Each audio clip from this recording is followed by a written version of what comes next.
Hello everyone, this is the Ballet Libretto. In this series, you are invited to come with me to explore the stories behind the world's most beloved ballets. This program is not only for ballet fans around the world, but also for people who love a good story. The ballet art form has a history that spans over 400 years, and at times it was political, but always evolving, always complex, and at the center of it, ballet was and still is about the human experience. Here at Nightglow Entertainment, we are wrapping up our crowdfunding campaign on Indiegogo. Today is October 31st, and it is the last day for you to make a donation towards the production cost of our new ballet, The Prince of Barykova. The Prince of Barykova is a modern fairy tale about a prince who takes a trip around the world looking for his soulmate. So you have until 11 p.m. Eastern Standard Time to make a donation.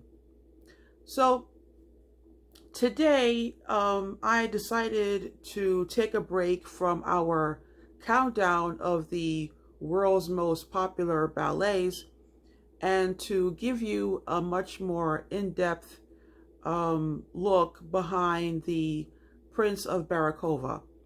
Usually I write a transcript when I'm getting ready to film the Ballet Libretto episodes, and I write a transcript for myself because when I was taking a class in college in public speaking, my professor pointed out to my classmates and I that we say a lot. So to get rid of the ums, I like to write a transcript so that I know exactly what I'm going to say verbatim. But since I'm telling the story of the Prince of Barykova, I figure I'll just write an outline and tell you, off the bat, how the story came to be. As far as my childhood memories of ballet, the only ballet that I knew of was the Nutcracker. Every year, during the month of December, the Nutcracker would premiere on TV. And the only ballet dancer that I knew by name was Baryshnikov. He was the most popular ballet dancer in the world at that time. And we're talking the 80s and the 90s. I loved the Nutcracker. I was a fan of Baryshnikov. But because I knew nothing about the world of ballet, I never considered myself to be a fan of ballet, and I never thought that I would fall in love with ballet. What changed things around was in June of 2013. At the time, I was 34, and in June, I was looking for something to do in celebration of my mother's birthday. And so I couldn't afford Broadway tickets at the time. So out of curiosity, I wanted to see if I could get tickets that I can afford to see the opera. And then I was going to ask my mother if she wanted to see the opera on her birthday. However, during May, June, and July, there is no opera showing at the Metropolitan Opera House at Lincoln Center. So I found out by accident that the American Ballet Theater has their spring season, and they're the ones that use the Opera House. And so on my mother's birthday, they were scheduled to perform the Sylvia Ballet. And I didn't know what the Sylvia Ballet was about, but because it was on her birthday, I asked her, if she wanted to see a ballet, and she said, of course. So I decided to get tickets to see the ballet, and most importantly, I was able to afford the ballet tickets. So I was really relieved that we had something to do for her birthday. So we get to our seats. I'm skimming through the playbill. Don't have much time because we just pretty much got there right on time. and we watched Act One, and I was just surprised that the Sylvia Ballet a much more much more of a plot than the Nutcracker. And so during intermission, I was reading through the synopsis in the playbill, and that's when it hit me that you can actually tell a story through ballet. Because if you actually think about the Nutcracker, it's a children's story, and Act Two basically has no plot. It's just basically Marie, Clara, and the Nutcracker going to the land of sweets, and they watch, a bunch of people perform. So you have the Chinese dance, the tea dance, the chocolate dance, tray pack, Mother Goose. Um, so it's a fun um, ballet, but the story is in Act One. There's not much of a plot for Act Two. So when I was reading the Sylvia Ballet, I thought, wow, I can do this. I heard this voice in my head telling me that I can do this. And I probably said it out loud because my mother said, do what? And I said, I'm going to write a ballet. At first, I thought, why do I think I can write a ballet? Because when I got to the opera house, I was just there to have a good time, to celebrate my mother's birthday. Hopefully, she had a good time, and we were just going to go home and cut the cake. So it never dawned on me that I would find another story at the Met. So when I said to myself that I can write a ballet story, I said, "Wait, I know nothing about ballet." That was my initial reaction. We watched Act Two, we enjoyed the ballet, and we took a couple of pictures, and we went home. So by the time I got home, I asked myself, well, if you did write a story, what would the story be about? And 3 days later, I actually wrote down the idea, and I still have that paper. It's actually kind of funny that the paper is stuck in my playbill that I've kept for the past 8 years. But on 3 days after we saw the ballet, I wrote this on a scrap paper. Idea for a narrative romantic ballet. A young man goes on a symbolic fantasy journey to find his soulmate. That is exactly what I wrote. Sylvia was played by Gillian Murphy. Her love, Aminta, a shepherd, is played by Marcelo Gomez. And what's really funny about this performance, I'm reading through the names, and this was the first time I watched Misty Copeland performed. However, she played the role of one of the goats, which is actually kind of funny that the first time I see Misty Copeland dance, it was on my mother's birthday, and she's playing one of the goats. So I don't even think I recognized her. She was probably in, one of those costumes where your face is covered. And so I was like, oh my God. Like, that was the first time I saw Misty, and I didn't even know I saw Misty. But yeah, that's pretty much what happened. So I started the ballet libretto in September 2019, and I was doing okay. I was doing all right until March of 2020, when the pandemic shut down the country and shut down New York City to to pay off my student loans, I work a 9 to 5 job for the local government. I work at a welfare office. And I have been with the welfare office for about 6 years at this point. We were considered essential workers. We still are. So, because my office issues food stamps and cash assistance and Medicaid. So we're considered essential workers. So we had to still go to work.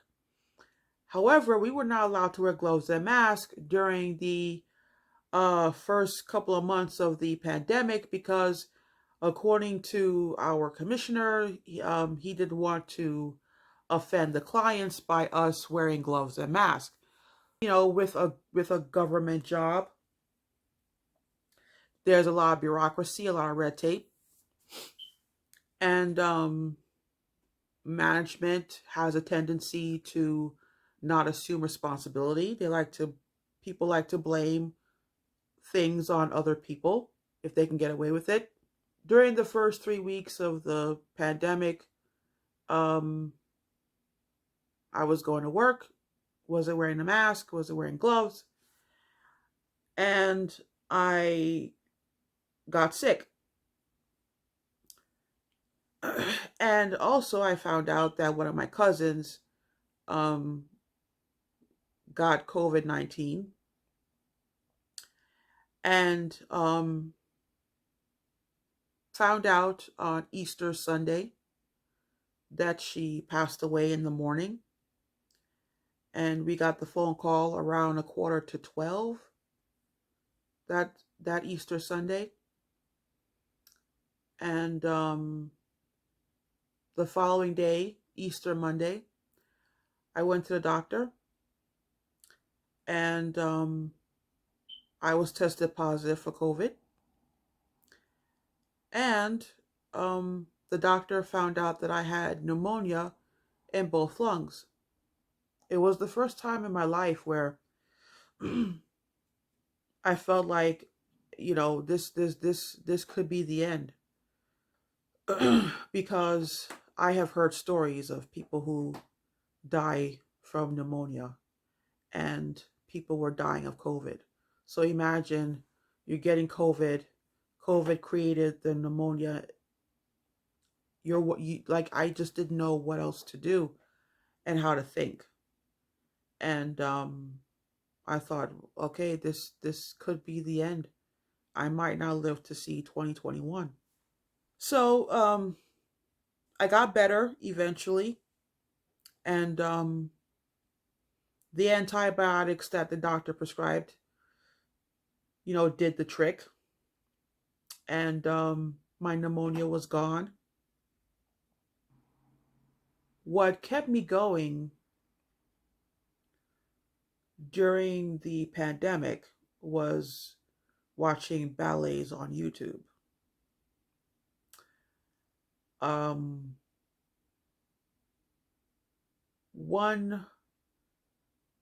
One channel in particular was the Royal Ballet.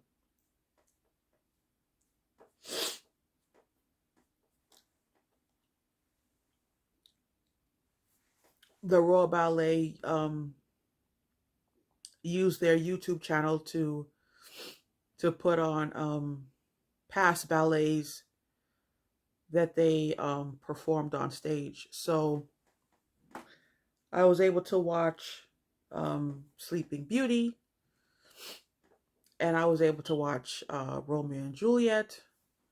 And these are, ballets that they would usually put in the movie theaters through phantom events. The Bolshoi Theater also does it as well. They also play ballets in theaters via phantom events. So they would put the ballets on for about 2 weeks and then take it off YouTube. Then they put on another ballet, keep it on YouTube for 2 weeks, and then they removed it. So I was able to watch the Royal Ballet perform Sleeping Beauty and Romeo and Juliet and a couple of other ballets. And that's what kept me going. That's what kept me happy. That's what kept my spirits up. That's what made me continue to keep going with the story. Because during the time that I was sick with pneumonia, I had stopped working on the ballet. And I had stopped working on um I stopped working on songwriting for the ballet. So it was watching ballets on YouTube, and not just the Raw Ballet, but other channels as well on YouTube. And so during the pandemic, I was able to continue writing the story. Okay, so as I promised in the Indiegogo campaign, if you donate at least $10, we will give you a thank you, a personal thank you during this episode. So I'm looking over the list of people who have donated at least $10 so far before the campaign is over. So as I promised, I want to thank these patrons who have been supporting us through this campaign. So first person, Shanae Williams. She's actually one of my sister's good friends. They've known each other for a number of years. She's one of those artists that I see from time to time at conventions selling her artwork. So just want to say thank you, Shanae. I really appreciate it. Next person, Elizabeth Kiefer. I don't know who she is, but thank you, Elizabeth. I appreciate it. Elizabeth is one of those names that I have always loved. I love the name Elizabeth. Next person, Dominique Guerra. Thank you, Dominique. Don't know who she is either, but I'm going to be sending out emails. So not only am I thanking you guys now, but I'm going to be sending another thank you via email. So thank you, thank you, thank you. Next person, Savea Oz. She's one of my dancers. She's going to be playing the Princess of Mulkin and Mani. Thank you, Savea. I was not expecting anyone in our cast and crew to donate, but yeah, thank you so much. Next person, Juliet Gregory. Thank you very much, Juliet. We really appreciate your donation. Next person, William Waldinger. I don't know him either. So thank you, William. I really appreciate it. You know, very, very appreciative. Next person, Vashti Osborne.